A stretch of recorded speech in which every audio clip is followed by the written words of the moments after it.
All right, we live? We are alive. Welcome back, you Inglorious Bastards and magnificent. It is I, Doc Camo, and we're back for another episode of my thought of the day. And today we're going to talk about some things. We're going to talk about the fact that YouTube is trying to remove the dislike buttons to protect people like Joe Biden and stuff, because and all this wokeness, because it's getting ratioed. It's getting roasted by people because most of us don't like that. And they're just too afraid to tell you that to your face. I'm not afraid to tell you that to the face. The only intolerant, hateful bigot here is you. You need to take a good look in the mirror if you want to get rid of hate and bigotry. Just saying. Because somehow, black people beating up Asians is whiteness. But I digress. We're not here to talk about that. We're going to talk about French leading the way. We'll get more into that later. I don't want to spoil it because that's the news topic of the day. We're going to talk about a Facebook group of teachers being investigated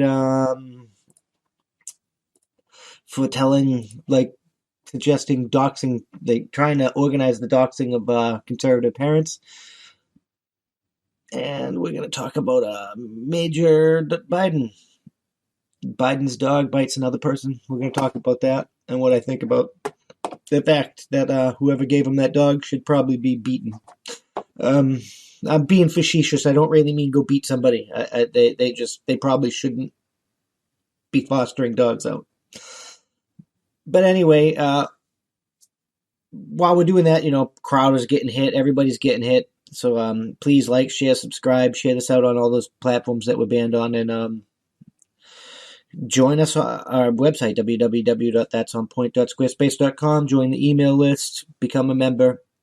$5 a month, you get mugs and access to other things. And I think we're going to put in a $10 a month membership where you get to suggest that topics that I would cover in the podcast, this podcast, and That's on Point, to help keep the circle going, because we have to make it more engaging and more,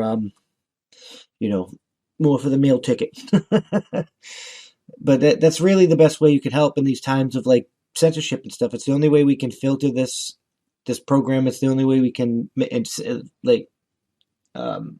cushing it, shelter it, protect it from this. There are other options for the Fediverse and stuff for certain social media posts, but it doesn't really do video. And I mean, there are tools out there that people are making, but for now, it is what it is. But anyways, let's get into this YouTube removing the dislike button, and we're probably going to have to reset this like we always do. There we go. And we're going to read this. YouTube tests removal of the dislike counter on videos by Hannah Sparks. This was yesterday. YouTube is training a new feature. I mean, the French thing, if it wasn't a few days ago, I'd probably say it was April Fool's, but we'll get into that. YouTube is trialing a new feature, Positivity. The video sharing platform said Wednesday that some users may find the number of dislikes associated with their content now hidden. The move comes in response to creative feedback around well-being and targeted dislike campaigns, YouTube said. There's no targeted dislike campaign against fucking these people. These people are generally disliked. Only you do targeted dislike campaigns. That's your shit. Videos will continue to that's leftist crap. Videos will continue to provide a dislike button for viewers, and the number of clicks is still being tailed on the back end. The company clarified, but the counter will not be displayed to the public. YouTube hopes that the change will engender more goodwill, as cyberbullies will no longer be emboldened by amassing dislikes on their target's content. In response to the creative feedback, there's no mass disliking of people's target's contact. People don't like Joe Biden. People don't like wokeness. It's just people. Those are legitimate dislikes. Just enjoy the ratio. In response to creative feedback around well-being and targeted dislike campaigns, we're testing a few new designs that don't show the public dislike count, YouTube said via Twitter. Twitter, adding that those included in the small experiment might notice that the number that usually appears below the thumbs down icon is missing. Creators, you still will be able to see the exact number of likes and dislikes in YouTube Studio. They continue for views. If you're in the experiment, you can still like or dislike a video to share feedback with creators and help tune the recommendations you see on YouTube. YouTube's garner support from some 27,000 who liked the tweet. Still, many criticized the move as a disservice to viewers in an substantial effort to improve the battered psyche of bullied creators. The way the New York Post is framing this is ridiculous. Nobody's targeting these people just because they're targeting these people. This is like a legitimate dislike. People don't like these people. Stop promoting them. Guys, we're not going to solve bullying by making it so only that the victim can tell that they're being bullied. It's genius. We're going to solve what? Oh, that's a twist. Yeah, that's awesome. People have gotten soft, way too soft. This is helpful. You're not fixing creative feedback. You're limiting user judgment, said one critic, whose response was liked by 12,000 on Twitter. As a user, I need to be able to see what the ratio of a video is so I can see if it's worth the time to watch or if I should move on to another video. You got ratioed and people use the ratio and you know people use the ratio, so you're trying to fucking that. Trying to help Joe Biden.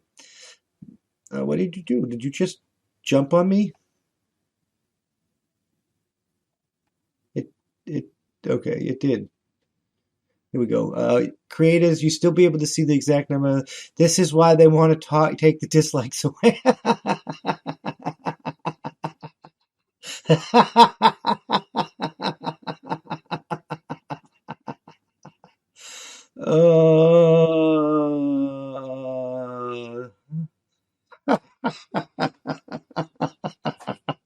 It's so fucking true. They want to take the dislikes away because Joe Biden's getting ratioed and people are still liking Trump's and Trump stuff.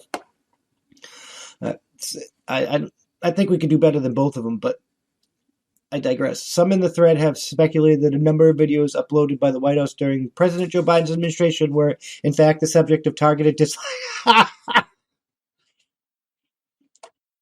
Bullshit. They just don't like you. Stop your propaganda bullshit. In contrast, footage shared by Donald Trump's White House has received a substantially inflated ratio of likes to dislikes. Oh, they're saying so.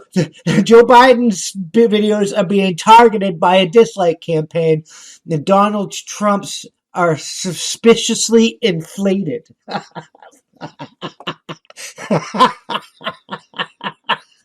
Oh, you can't make this. This, according to one follower, may inspire YouTube to attempt to restore balance. Earlier this month, another social video platform, TikTok, rolled out a number of new features to foster kindness and community. They claimed the changes include options for users to filter their comments, allowing more control of which comments appear beneath their clip.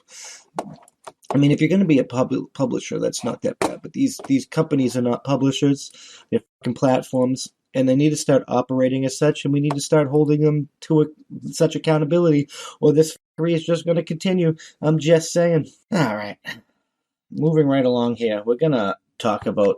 We were just talking about how YouTube is helping him because he's being ratioed to death. We're gonna move on to our illustrious President Joe Biden. The most loved president in human history. American history, at least. Got more votes than any president ever in the history of America without leaving his basement. So, if you haven't been following along, when Biden got in the White House, they made a fuss about Trump didn't have a dog in the White House. What kind of president doesn't have a dog in the White House? So they went and got Biden some dogs. And they didn't just get Biden any dogs. They got him German Shepherds. But one of them's bit somebody, and apparently it's happening again. And I mean, I blame Biden, but we'll get into that. Let's get into this story. Because it's always the owner. It's never the dog. So Major One of Biden's German Shepherds bites another person, White House said. Major, one of President's 2 German Shepherds, was involved in another biting incident at the White House this week, his second in less than a month, the White House said Tuesday. The incident involved a National Park Service employee on the South Lawn on Monday afternoon, which is first put in story. Major is still adjusting to his new surroundings, and he nipped someone while on a walk, Michael LaRosa, press secretary, First Lady Joe Biden, said in a statement. Out of an abundance of caution, the individual was seen by the White House's medical unit and then returned to work without injury. But they said like they was hostile. Yeah, no, I don't buy that. I don't buy it was just nipped. Biden's being senile. He's falling upstairs. He's like anyway. German Shepherds are beautiful, but they're difficult dogs, especially alpha dogs, male alpha dog. Like that's why we use them for police, and we use them. It takes a strong hand, and it has to be the same hand. You brought him in, and you're trying to like change the way his procedure was working, even if he had a routine, and now you put him in a new routine. And you're telling new people to walk him, and they're not going to respect you at all because the person that's probably doing that job is probably beta. Just saying. It's the first time Major got negative press since Biden's election, despite the much heralded return of dogs to the White House after a drought of presidential campaigning. Despite that, no, he's bitten twice. In November, Biden slipped while playing with Major and injured his foot. Has this slipped temporary? Yeah, I want to know why, because this happened when he was taking a shower and he turned around and he said he pulled the dog. Like, why is the dog in the shower with you? I'm just saying. Earlier this month, Major, who was about 3 years old, reportedly nipped at the Secret Service agent's hand at the White House. The bite didn't break the agent's skin, and there was no bleeding, according to the White House official who spoke on the condition of anonymity, described as sensitive subject. Attacking. Like, oh my God. Major returned to Biden's home in Delaware for a brief time after the first biting incident, and as his absence was noticed, questions arose about what would become of the German Shepherd. Yeah, I hope he gets a better home and you don't just euthanize him because he's already bitten twice, and in some states you have to euthanize him, but it's not the fucking dog's fault, it's the owner. If you gave that dude, that dog, a solid fucking home, a solid alpha, and a solid routine, it would not be doing that garbage. Biden was unfit, and the person who gave him that dog should have their license to handle animals revoked. I'm just saying. The White House was initially silent on the biting incident, but later offered a partial explanation, the equivalent of saying Major was taking the time away from his official duties to spend time with the family. With the First Lady traveling for 3 days, Champ and Major went to Delaware to stay with family friends, LaRosa said then. A full explanation came a short time later when White House Press Secretary Jen Psaki was asked about it on the news briefing and responded with what appeared to be a prepared statement diffusing the darkest theories about the pet's fate. Champ and Major, the President and the First Lady's dogs, are members of the family and still getting acclimated and accustomed to their new surroundings, the new people, and then reading from their note. Yeah, okay, I don't get it. You bought it as a publicity stunt. And you should not have helped him with that, whoever gave him that dog. You should be fucking ashamed of yourselves. Major, she added, has been surprised by an unfamiliar person and reacted in a way that resulted in a minor injury to that individual. Yeah, okay. Biden's, adopted in 2018 from the Delaware Humane Society. A photo from the society showed the man who would become 46th president holding a leash puppy in his hand beneath the humane symbol, a human hand reaching out to the animal's paw. Yeah, it was a fucking publicity stunt, and you allowed it to happen. If that dog gets euthanized, it's your fault. Major was one of the half a dozen puppies brought to the rescue agents after they came in contact with something toxic in their home, according to the study. Couldn't afford veterinary care and surrendered the animals, which posted about, Biden, this is ridiculous. Biden said in an interview with ABC News earlier this month, Major was receiving more training after his, training. You're giving them to a trainer. But you, when you get him back, you still have to enforce that routine. You are too much. You are not capable of doing that. You should not have a dog of that caliber. I feel bad for this dog. You turn a corner and there's 2 people you don't know about and Major moves to protect, said Biden. But he's a sweet dog. 85% of the people there love him. He's just, all he does is lick them and wag his tail. But I realize some people understandably are afraid of dogs to begin with. President, the dog is only doing that because you can't control it. And it's sad because now the dog's probably going to get euthanized. And it's just sad. I don't know if you've ever fostered an animal or not, but you're supposed to go through rigorous testing and background before you're even allowed to take the animal. because you're taking the animal from a bad situation and putting them in a better situation. You took an animal from a bad situation where it happens. Every pet owner will tell you your dogs get into toxic things. They eat chocolate. If you smoke weed, they eat weed. They eat all kinds of things that they're not supposed to eat, and they will get exposed. Now, that family